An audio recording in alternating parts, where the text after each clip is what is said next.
आपण पाहत आहात प्रेस मीडिया न्यूज।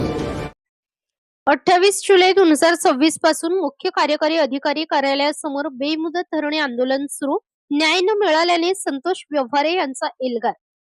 पंढरपूर तालुक्यातील करकंब येथील श्री संतोष दत्तात्रय व्यवहारे यांनी न्यायालयीन आदेशाची अंमलबजावणी, ग्रामपंचायत गाळा क्रमांक 7 संदर्भातील मूळ लाभार्थ्याला न्याय मिळावा तसेच संबंधित सरपंच व ग्रामसेवकांवर कायदेशीर कारवाई करण्यात यावी या प्रमुख मागण्यांसाठी दिनांक 28 जुलै 2026 पासून जिल्हा परिषद सोलापूर येथील मुख्य कार्यकारी अधिकारी कार्यालयासमोर बेमुदत धरणे आंदोलन सुरू केले आहे।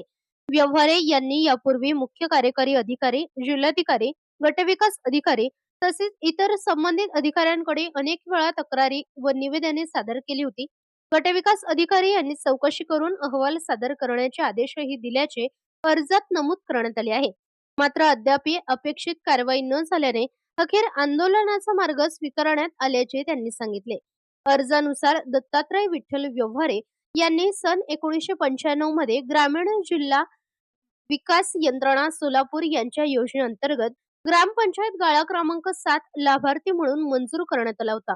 या गाळ्यासंदर्भात जिल्हाधिकारी, मुख्य कार्यकारी अधिकारी, विभागीय अधिकारी तसेच जिल्हा ग्रामीण विकास यंत्रणा यांनी दिलेल्या आदेशानुसार मूळ लाभार्थ्यांच्या संमतीशिवाय कोणताही बदल करता येणार नसल्याचे स्पष्ट निर्देश आहेत।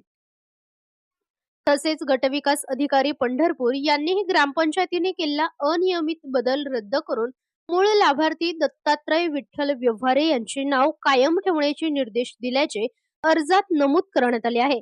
असे असतानाही ग्रामपंचायतीने कथितरित्या चुकीचा ठराव करून लाभार्थ्याचे नाव कमी केल्याचा आरोप करण्यात आला आहे।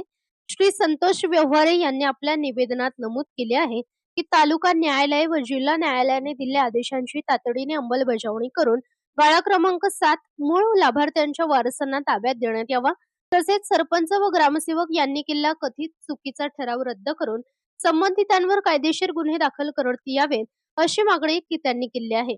याशिवाय जिल्हाधिकारी, मुख्य कार्यकारी अधिकारी, जिल्हा ग्रामीण विकास यंत्रणा तसेच न्यायालयांचे आदेश अस्तित्वात असतानाही त्यांची अंमलबजावणी होत नसल्याचा आरोप करत संबंधित अधिकाऱ्यांनी पदाचा गैरवापर करून लाभार्थ्यांचे नाव कमी केल्याची तक्रारही त्यांनी केली आहे।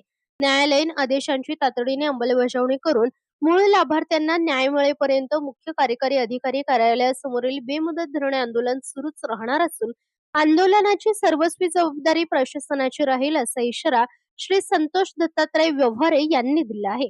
प्रतिनिधी सूरज पारवे, प्रेस मीडिया न्यूज।